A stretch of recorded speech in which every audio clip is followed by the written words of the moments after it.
Meski sudah meminta maaf atas kegaduhan yang terjadi, Roky Gerung ini tetap menghadapi aksi penolakan dari sejumlah elemen masyarakat imbas dari apa yang ia ucapkan gitu. Nah, ini dianggap menghina presiden. Apa sih sebenarnya maksud dari kata-kata itu? Kenapa itu bisa keluar? Kita perbincangkan hal itu sudah bersama dengan saya, Roky Gerung. Bung Roky Gerung, terima kasih sudah bersama Niluh. Oke, Niluh. Jadi kenapa sampai kalimat itu keluar waktu itu? Pasti ada asbabun usulnya. Nah, itu. Ada asal usul, ada genealogi, ada konteks. Jadi itu adalah acara konsolidasi buruh untuk aksi hari ini, itu 10 Agustus tuh. 1 juta buruh. Di dalam program itu ada sesi seminar. Saya diminta oleh buruh untuk memberi beberapa kritik konseptual. Ini kritik konseptual ya. Terhadap 2 hal. 1 IKN, 2 Omnibus Law. Supaya mereka punya argumen untuk bertengkar dengan menteri itu. Oke. Persiapan tuh demo. Persiapan demo dan konferensi pers. Jadi saya terangkan itu. Jadi konteks saya adalah menerangkan di mana buruknya Omnibus Law dan di mana cacatnya IKN. Oke. Terus kenapa sampai keluar kata-kata yang dianggap kasar oleh masyarakat itu? Itu konteks orang mau demo. Masa mau demo dikasih kata-kata yang tidak membakar? Kan mesti membakar kan, semangat. Jadi memang ada keinginan untuk memprovokasi mereka. Bukan memprovokasi. Situasi itu, situation call for decision itu. Jadi decision saya, keputusan saya, oke, saya pakai kalimat itu. Supaya ada semangat.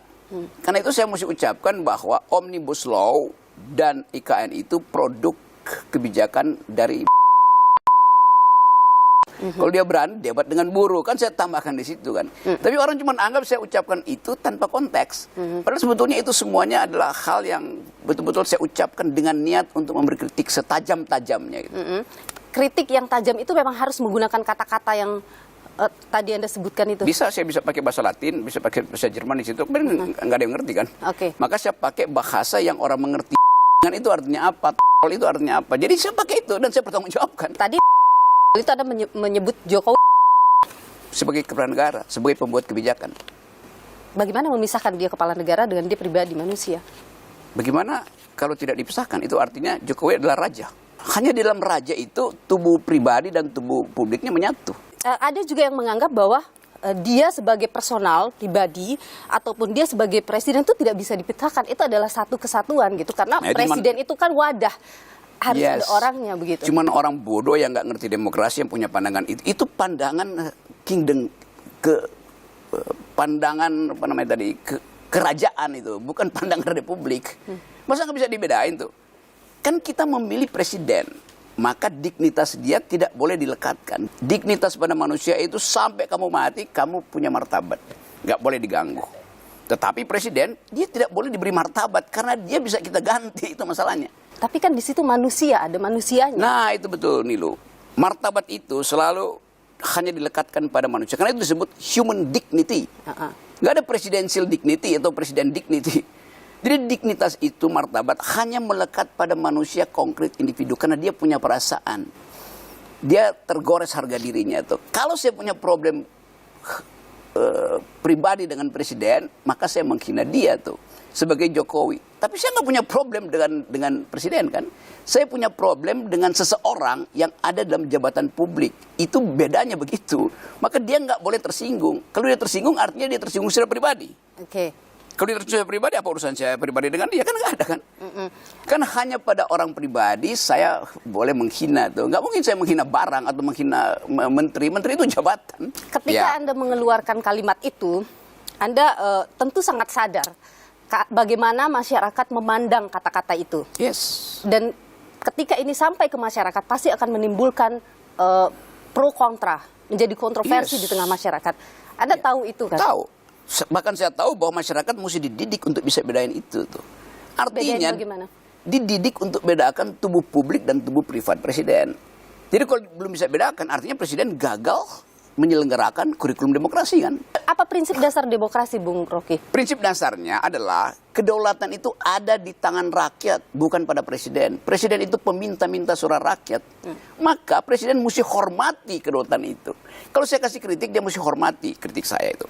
Bahkan supaya dia bisa jangan bikin gara-gara, kita sewa anggota DPR untuk jadi watchdog dia tuh kan. Kan anggota DPR ini adalah anjing penggonggong bahasa Indonesianya. Tadi marah lagi anggota DPR. Ya voice-nya begitu kan.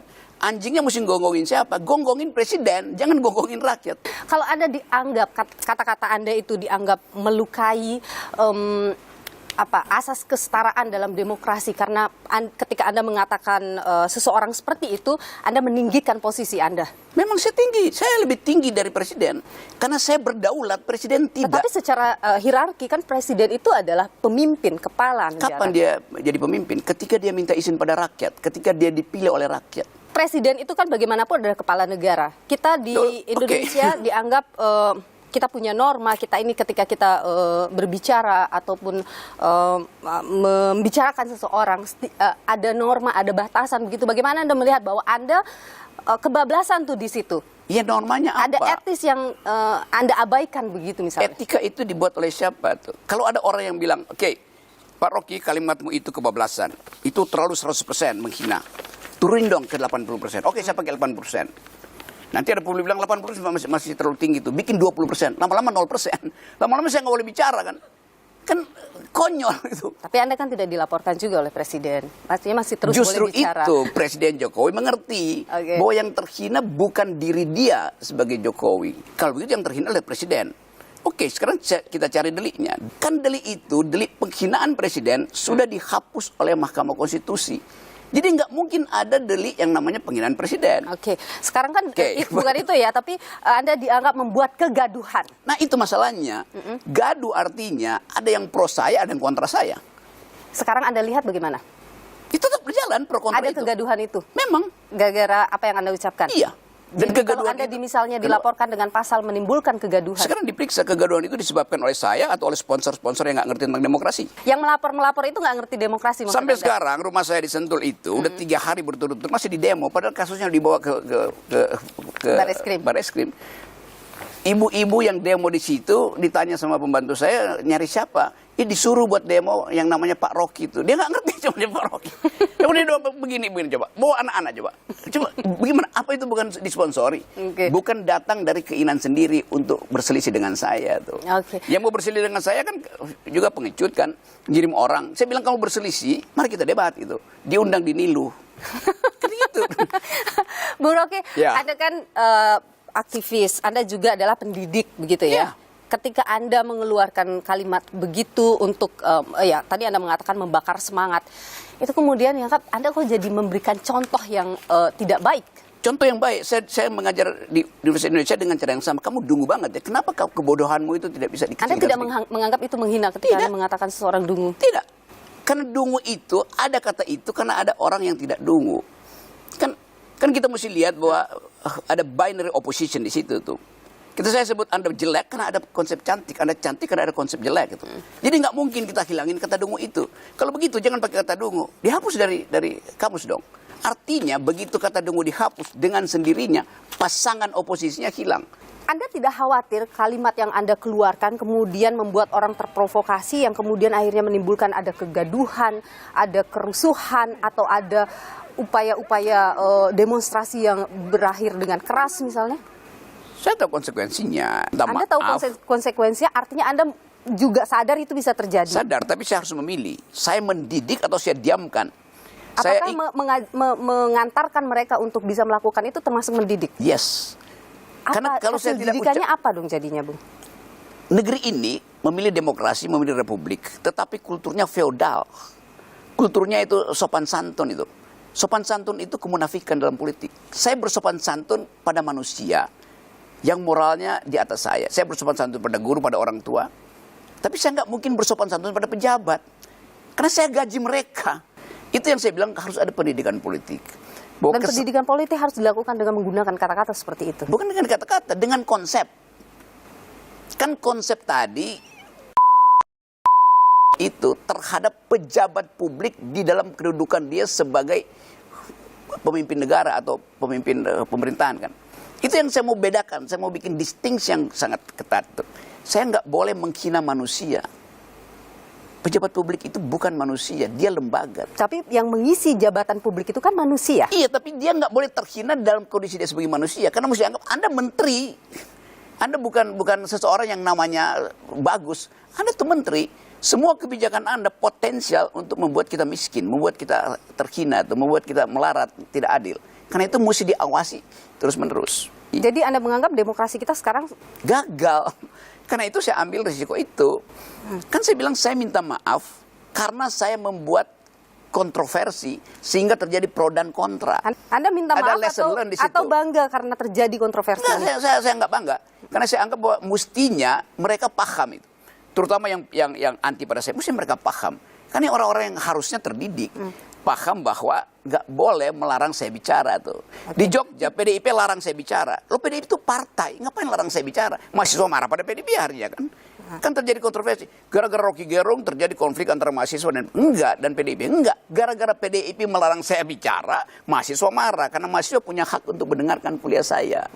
Begitu dong. Anda tidak khawatir mahasiswa atau generasi muda kemudian mengikuti atau melakukan kedepannya dalam berdemokrasi menggunakan kata-kata yang kasar, mencerca orang lain misalnya? Survei aja. Begitu banyak orang yang merasa memang itu hak kami untuk mencerca. BEM UI berapa kali mencerca Presiden Jokowi itu mahasiswa dengan meme yang segala macam. Majalah Tempo berapa kali covernya mencerca Presiden Jokowi itu Pinocchio lah segala macam. Sama aja. Saya ucapkan secara verbal, mereka ucapkan secara karikatur, kan sama tuh. Bagaimana kalau apa yang Anda lakukan dianggap sebagai bukan mengkritik, bukan mengingatkan, tetapi lebih kepada Anda sedang menjadi demagog? Yang saya kritik para demagog justru, I'm doing pedagogi. Saya kasih pedagogi. Demokrasi itu tidak boleh ada asumsi bahwa seseorang harus diselamatkan dari cacian. Enggak begitu. Demokrasi itu membenarkan orang mencaci. Tapi yang dicaci itu adalah jabatan, bukan orang. Oke. Kan itu poinnya tuh. Di itu ada pedagogi. Nah mereka kalangan demagog menganggap bahwa saya menghina. Ya mereka yang menghina. Karena memuji-muji itu juga menghina sebetulnya kan. Memuji melampaui sesuatu menghina. Anda kan sering ya memberikan kritik pada Presiden selama sangat sering, 10 bukan tahun sering ini. terus-menerus. Ada nggak yang kemudian oleh Pak Presiden ditindaklanjuti kritikan Nggak Anda? ada. Kira-kira kenapa begitu ya? Saya nggak tahu. Kan saya cuma kasih kritik. Kan mereka bilang kasih kritik. Tapi Pak Rocky kasih solusi juga dong. Solusi, saya bayar pajak untuk kalian untuk cari solusi. Ngapain cari-cari solusi? Kalau dia nggak bisa kasih solusi, dia mundur supaya kita gantikan orangnya kan. Nah sekarang ada masalah tuh. Kenapa Anda caci maki, kritik atau cerca? Kalian juga udah puji-puji. Ngapain saya ikut muji-muji? Kan udah ada bagian yang memuji, mesti ada bagian yang mencaci, kan sama kan? Memuji dan mencaci itu kan kualitas buruk dari manusia kan? Tapi mencaci dengan menggunakan kata-kata kasar, bagaimana? Terhadap siapa saya kasih kata kasar? Terhadap seseorang yang punya kebijakan, yang kebijakannya bisa membahayakan negara. Oke. Menjual IKN itu membahayakan negara. Pak Jokowi pergi ke Cina, tapi dia nggak jual. Iya, dia minta investor. Artinya dia jual.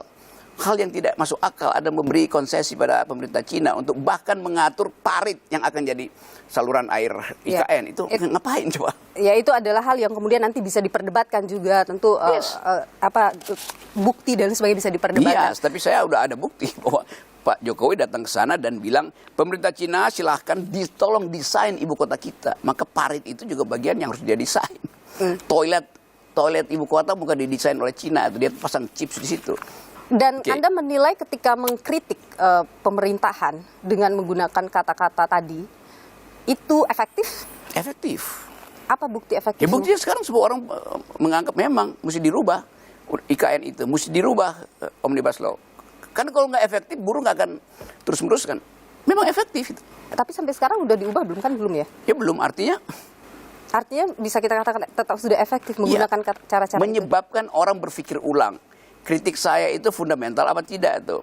Setiap kali Anda mengeluarkan kritik dengan menggunakan kata-kata yang keras ya, kasar begitu, itu kan sering kemudian jadi polemik, sering disalah tafsirkan oleh masyarakat gitu ya.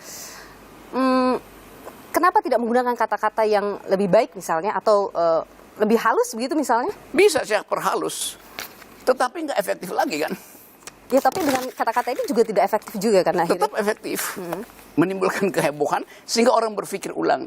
Nih lu misalnya, kamu minta dibangunkan wake up call itu, kamu pasang wakernya bunyi kamu nggak mau bangun, maka ibumu siram kamu air kan? Nggak pernah sih, Bu. Iya, seandainya, karena kamu bisa bangun. Nah Pak Jokowi atau kabinet nggak bangun-bangun, maka saya siram air dong. Tapi kalau Anda menilai pemerintahan Pak Jokowi selama 10 tahun, hampir 10 tahun ini, nggak ada baik-baiknya. Ada. Apa yang baik? Ya, menurut relawan kan baiknya. Menurut seorang Rocky Gerung? Nggak ada. Nggak ada? Coba sebutin satu. Sama sekali? Satu, coba. Misalnya. Iya, saya bertanya ke Anda. Ya, kalau ada pasti saya udah sebutin kan. Oke. Jadi tidak ada sama Tidak sekali? ada. Semua janji Pak Jokowi yang ada di Nawacita, yang ada di referendum nggak ada yang dijalankan kan. IKN. Oh IKN tuh nggak pernah dijanjikan. Oke. Misalnya apa yang paling fundamental yang Anda rasa, ini harusnya bisa tapi tidak dilakukan? Dua hal diwajibkan oleh konstitusi untuk dijalankan oleh Presiden Jokowi. Satu, cerdaskan kehidupan bangsa. Oke. Dua, pelihara fakir miskin. Sekarang kita ukur apa parameternya terjadi pencerdasan kehidupan bangsa. Ini perintah konstitusi loh. Semua presiden mesti lakukan itu. Apa buktinya? IQ nasional Indonesia itu turun tinggal 70 di Asia. Artinya tidak ada pencerdasan kehidupan bangsa. Pelihara fakir miskin, itu juga perintah konstitusi itu. Buktinya sekarang stunting itu prevalensinya tuh 20-25%. Artinya 1 dari 4 bayi yang lahir mengalami stunting. Jadi dia tidak mengalami kesejahteraan. Jadi Presiden Jokowi gagal menjalankan perintah konstitusi. Ketika ada infrastruktur yang dibangun itu kemudian mempercepat akses, mempermudah akses masyarakat, bagaimana? 2 bulan lalu saya naik Gunung Rinjani, turun ke arah desa terakhir itu, desa Torean itu, malam-malam saya nyewa mobil untuk bawa barang-barang saya itu. Supirnya bilang begini, Pak Rocky, saya dalam sebulan ini udah 6 kali ngangkut ibu-ibu hamil dan 3 melahirkan di mobil saya tuh. Kenapa Pak? Jalannya rusak. Padahal mesti ngebut pergi ke jalan tol atau jalan utama tuh. Jadi yang dibikin Pak Jokowi adalah jalan rusuk, jalan punggung, tulang rusuknya yang nggak dibikin. Apa yang kita mau bilang tuh? Hak ibu-ibu untuk dapat jaminan bahwa dia harus cepat-cepat nyampe ke puskesmas untuk kehamilan. 3 melahirkan di mobil baknya. Dan dia bilang, ini baru saya ya, yang lain juga begitu. Jadi apa yang mau dibanggain tuh? Ada juga yang bilang keberanian Anda itu karena ada yang nge-backing Anda. Anda adalah antek asing. Siapa yang bilang itu? Tapi ketika ada pandangan seperti itu, bagaimana? Ya siapa yang punya pandangan? Karena saya mau terangkan tuh. Saya mau tahu nih orang ini paham nggak tentang hak setiap warga negara untuk mengucapkan pikiran. Jadi setiap orang yang mengucapkan pikiran dianggap di remote oleh orang lain. Nah dia, orang itu, juga dia di remote oleh kedunguannya tuh. Kan begitu jadinya kan. Karena dia mencurigai sesuatu yang dia asumsikan aja. Itu asumsi? Ya pasti. Asumsi yang didorong oleh keinginan untuk menjebakkan seseorang. Antek siapa saya coba, antek mana? Antek komunis. Amerika. Antek Amerika. Oke, saya antek Amerika, antek liberal. Gerakan buruh itu gerakan sosialis. Bagaimana mungkin antek Amerika tapi pro gerakan buruh? Kan konyol, dungunya di situ orang itu. Jadi agenda Anda tidak didorong oleh pihak luar? Ya didorong oleh pohon yang mulai merintih karena kekurangan oksigen dan kekurangan air ditebang pula tuh. Itu yang dorong saya. Environmental ethics dorong saya untuk pro pada masyarakat Dayak yang tanah leluhurnya itu sebentar lagi akan hilang dari Tapi ada komunitas Dayak yang juga inikan Anda. Saya pernah diundang berkali-kali di Kalimantan, komunitas Dayak, Banjar segala macam.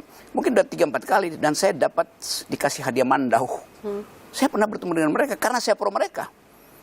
Jadi tanya aja Jadi siapa. kalau ada yang melaporkan dan tidak sependapat dengan apa yang dilakukan menurut Anda? Jadi siapa? Saya lakukan sesuatu untuk memproteksi hak masyarakat adat ulayat. Presiden Jokowi tidak pernah meminta izin pada masyarakat adat di situ. Izin itu namanya AMDAL. Jokowi udah putuskan pindahkan IKN, baru dia bilang universitas bikin AMDAL. Lo di dalam ilmu public policy terutama yang menyangkut lingkungan, minta izin dulu baru bikin keputusan politik. AMDAL harus mendahului keputusan politik. Oke, jadi komunikasi yang dilakukan oleh Presiden Jokowi itu tidak ada gunanya karena sudah pindah ke sana, iya. begitu. Dan akhirnya terjebak kan Presiden Jokowi kan, bahwa dia mesti berhutang pada Cina. Padahal dia bilang tadi enggak, ini bisnis to bisnis. Lama-lama pakai APBN. Kan itu kebijakan yang Kebijakannya siapa? ya Presiden Jokowi. Rocky Gerung, Kayak ini loh. ahli filsafat, aktivis, yang sering kontroversi di tengah masyarakat. Terima kasih. Oke, terima kasih karena sudah menyediakan forum saya untuk menambah kontroversi. Nilo. Oke. Terima kasih Bu Iya, Roni. Nilo.